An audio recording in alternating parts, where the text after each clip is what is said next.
Muy buenos días. Durante el año 2025, este año preelectoral, hicimos un ejercicio aquí en Noticias Caracol en el que entrevistamos a más de 45 candidatos a la presidencia, precandidatos a la presidencia. Este fenómeno que se presentó en Colombia, una cantidad de colombianos, hombres y mujeres que aspiraron o que lanzaron su nombre para aspirar a la primera magistratura del país. Yo me creo presidente, fue como se llamó esta sección. Y la Escuela de Gobierno de la Universidad de los Andes, en conjunto con Caracol, unieron, digamos, esfuerzos para revisar qué fue lo que pasó allí, qué es este fenómeno, por qué se dio y sobre todo qué le deja al país la exposición de todos estos candidatos en sus propuestas hacia la presidencia de la República. Camilo Ignacio González, gracias. Él es el jefe investigador de la de la Escuela de Gobierno de los Andes y estamos aquí para analizar justamente el estudio que se hizo. Lo primero que habría que hacer, Camilo, lo primero que habría que preguntarse es ¿qué le supone a usted que haya existido toda esta gama de candidatos en este año preelectoral? Hola María Alejandra, muchas gracias, un gusto estar acá. Yo creo que es un fenómeno muy particular. Yo creo que es la primera vez que vemos en la democracia colombiana tantos candidatos, tantos precandidatos, y hay muchas razones para eso. Yo creo que en una parte se ha mostrado que, por ejemplo, ser precandidato, lanzarse por firmas, puede ser un trampolín, que eso al principio tenía una lógica más de promover candidatos sin partido, pero parece que últimamente es más una estrategia política.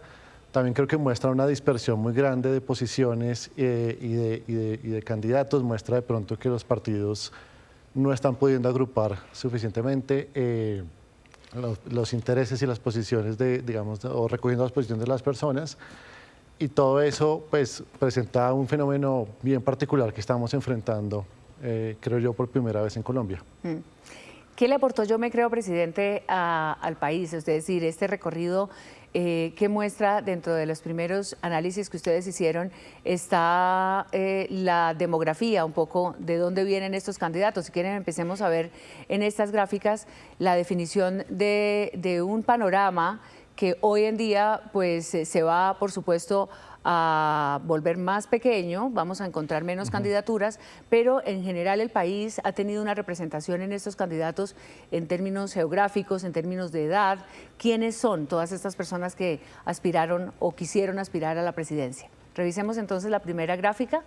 Tenemos el balance del 75% de los precandidatos son hombres. ¿Esto nos habla de la poca participación femenina todavía? Sí, yo creo que cuando se mira la demografía de los candidatos vemos que claramente la mayoría son hombres. Ya más adelante vamos a ver otras cifras, pero claramente muestra que todavía la política, por lo menos el liderazgo político colombiano está muy concentrado hacia los hombres. Veamos de dónde vienen estos precandidatos, sobre todo la manera en la que se va concentrando también esos liderazgos. En términos regionales tenemos en la siguiente gráfica ese dato, porque tenemos gente de la costa, tenemos gente... bueno, esta es la primera, que es la de edades, que también es muy interesante. ¿Cómo están repartidos esos liderazgos? Yo creo que al mirar los 45 entrevistas a profundidad, pero sacando estos datos demográficos, vemos que sí, la mayoría son hombres, y además la mayoría son personas entre 45 y 50 años. Hay un único candidato de menos de 30 años, entonces sí empezamos a ver una concentración en hombres y con una característica de edad, pues muy de mediana edad, por decirlo de alguna manera. Se lanzó de todas maneras una gente ya entre los 30 y los 50, que son los que están ahí como punteando. Veamos las regiones ahora sí. Camilo, a ver, ¿qué nos dice de los candidatos? Sigue siendo el centro quizá, ¿no? Ese centro urbano, andino, el que más candidatos presenta. Ahí encontramos dos cosas en particular. Una, en efecto, que la región andina, o sea, el centro del país sigue siendo donde se concentra la mayor cantidad de liderazgos políticos, mucho más que, por ejemplo, si lo comparamos con la región amazónica, pues hay 1 versus 24. La región Pacífica y Caribe con 7, esos 3 otros pues son candidatos que nacieron por fuera de Colombia, pero otra cosa interesante no solo es que están en la región andina, sino que la mayoría son de capitales, de ciudades capitales de departamento. Capitales de departamento quiere decir entonces que tenemos de todas maneras una presencia regional, pero sigue siendo no el municipio, sino todavía la capital. ¿Pero está más dispersa, digamos, o qué puede significar eso? ¿Es una población que representa, digamos, estos liderazgos representan también la población de mayor densidad en esa población urbana colombiana? Sí, yo creo que eso representa, bueno, nuevamente muy concentrado hacia el centro del país y muy concentrado hacia, digamos, cabeceras urbanas, digamos, la composición urbana de Colombia, y eso pues tiene sentido porque obviamente ahí son las ciudades más grandes y hay más personas y pues están las universidades, está, digamos, concentrado muchas cosas, pero también muestra que la parte más rural de Colombia, los municipios de cuarta, quinta, sexta categoría, pues no tienen una gran representación política, por lo menos en el liderazgo político en este panorama que uno esperaría que pasara habiendo habido, digamos, tantos precandidatos en esta ocasión. Claro, hay que aclarar que Yo me creo presidente abarcó alrededor de 45 entrevistas, 45 conversaciones en más de un universo de más de 100 que presentaron al final sus nombres y que hoy día obviamente en la registraduría, después de que se evalúen las firmas, pues se filtrará muchísimo más y ya se están empezando a hacer las coaliciones, las alianzas y obviamente veremos un número reducido de candidatos. Veamos entonces ahora ¿qué hablaron de las consultas? Estas eran unas conversaciones muy abiertas y obviamente preliminares. El tiempo en el que se hicieron, también digamos que como una especie de muestra, sin ser por supuesto una muestra estadística técnica, pero desde marzo comenzamos las entrevistas y terminamos en diciembre. Allí hablaban sobre las consultas, cuáles irían o cuáles no irían a este mecanismo. ¿Eso por qué era importante? Bueno, porque ante un escenario de muchos candidatos, las consultas se perfilaban en ese momento como la forma de depurar un poquito las listas, conseguir algún tipo de alianzas electorales, representar los sectores con más claridad y, pues, digamos, representar candidaturas fuertes. En ese momento, el 45% de los que entrevistaste, María Alejandra, pues dijeron que estarían dispuestos a ir a una consulta.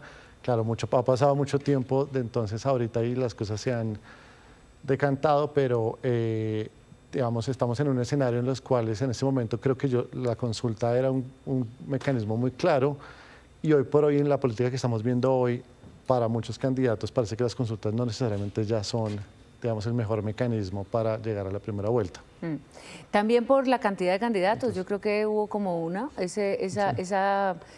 esa dificultad de empezar a encontrar alianzas que tuvieran además para el ciudadano pues una cierta viabilidad ideológica, aunque eso, veamos el tema ideológico justamente de cuál es la calificación que los mismos candidatos se hacían en esas conversaciones de Yo me creo presidente sobre de qué sector, a qué sector pertenecen, digamos, a qué sector del espectro ideológico. ¿Cuáles son las cifras allí? Yo creo que aquí hay una cosa muy interesante y es que más de la mitad, digamos, o no se declararon de ningún partido, no lo mencionaron, o dijeron explícitamente yo no pertenezco a ninguna corriente política. Yo creo que eso representa la idea de que de pronto para las elecciones en el contexto actual, presentarse como un candidato que no está afín a un partido político o a una corriente política específica puede ser interesante. Ya desde la perspectiva de los que sí se declararon de una manera clara o que pudimos identificar claramente como izquierda-derecha, 27.3 los clasificamos como derecha y 20.5 como de izquierda. Entonces ahí tenemos una división entre más o menos la mitad que dice que no pertenece a una corriente clara y la otra mitad dividido más o menos parejo entre izquierda y derecha, un poquito más hacia la derecha. En este caso tenemos el 20% de derecha, de izquierda, 20.5%, 27.3%, 25% que no se identifican lo que estás diciendo con ninguna corriente y el 27% que no lo mencionan. Hay que decir que estamos hablando y repetimos de la muestra de estas 45 entrevistas de la serie Yo me creo presidente. No es un porcentaje para que no confundamos a los televidentes. Vamos a ver en esta serie también qué temas tocaron los candidatos en estas conversaciones. ¿Cuáles fueron los temas principales, Camilo, que ustedes encontraron desde la Escuela de Gobierno de los Andes analizando y investigando un poco lo que se podía concluir de este ejercicio? Bueno, cuando codificamos todas las entrevistas encontramos 6 temas principales, 2 que claramente destacan, que son seguridad y continuidad o no con el gobierno actual. Después sigue el tema de economía, que ha sido pues también muy importante, el tema de corrupción, salud quedó en quinto lugar con 17 candidatos que, digamos, lo mencionaron, y finalmente el tema de educación. Ahí yo creo que esto nos da una mirada claramente de cómo se está, a pesar de que eran 45 candidatos, que muchos pues probablemente no van a terminar siendo candidatos finalmente en el tarjetón, sí muestra un poco que creo que la campaña va a estar muy enfocada claramente en seguridad y en un referendo, si continuar con el gobierno Petro, con el gobierno progresista o no continuar con el gobierno progresista. Esos son los dos temas que creo que destacan claramente. Claro, el petrismo, el antipetrismo, un poco Exacto. lo que estamos ya viendo en la campaña, y el tema de seguridad, que desafortunadamente hoy tenemos un escenario en el Cauca que nos recuerda justamente esa importancia, pero profundicemos un poquito en el tema de seguridad, porque algunos candidatos lo mencionaban como con mucha ímpetu, mucho énfasis, y allí se han empezado a hacer ciertas diferencias, pero también algunos hablaban de la seguridad urbana, en la seguridad ciudadana. Miremos lo que plantean en esos enfoques de seguridad. El 11% de los candidatos, 11.5, hablaban del enfoque de paz y de diálogo y de resocialización, y el 76.9 de fortalecimiento militar o el trato punitivo, digamos, a los criminales. Y la mezcla, el 11.5. Ahí está el tema de la campaña, Camilo. Sí, yo creo que este fue un hallazgo bien interesante, claramente mayoritariamente, por lo menos en el discurso político, lo que está calando es el enfoque hacia la seguridad como fortalecimiento punitivo, digamos, militar, como la idea de mano dura, el enfoque de paz y diálogo y reconciliación, que de pronto hace un par de campañas era predominante, pues claramente hoy, por lo menos en esta muestra de 45 candidatos, tiene un rol mucho más pequeño. Yo creo que eso muestra pues, la realidad que está viendo el país, por una parte, que el tema de seguridad sí es muy sentido, y pues, lo vimos ayer en el Cauca y en muchas partes de Colombia.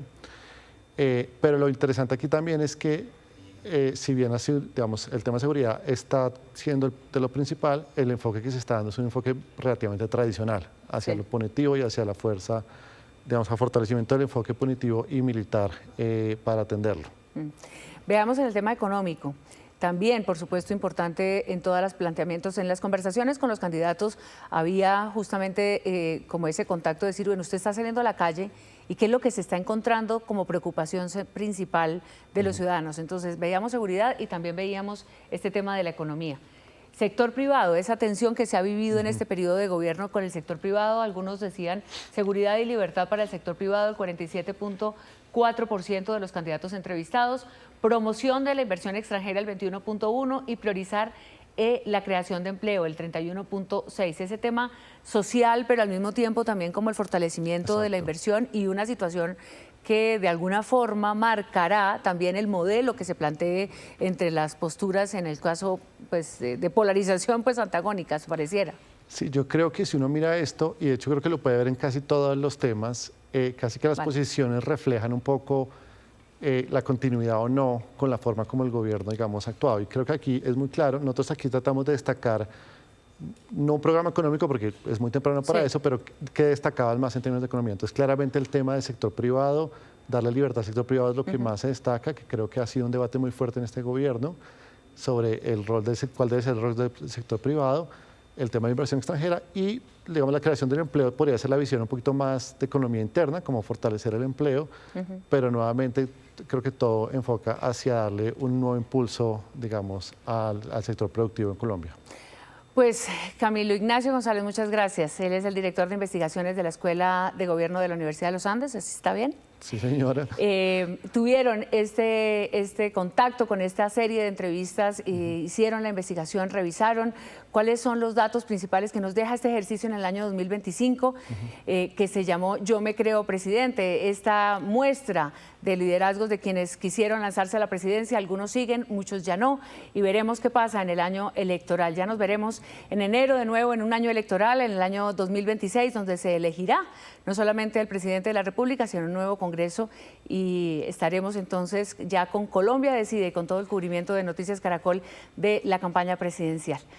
Muchas gracias, Camilo, por acompañarnos. Muchas gracias, María Alejandra. Un gusto. Hasta luego, muy buenos días.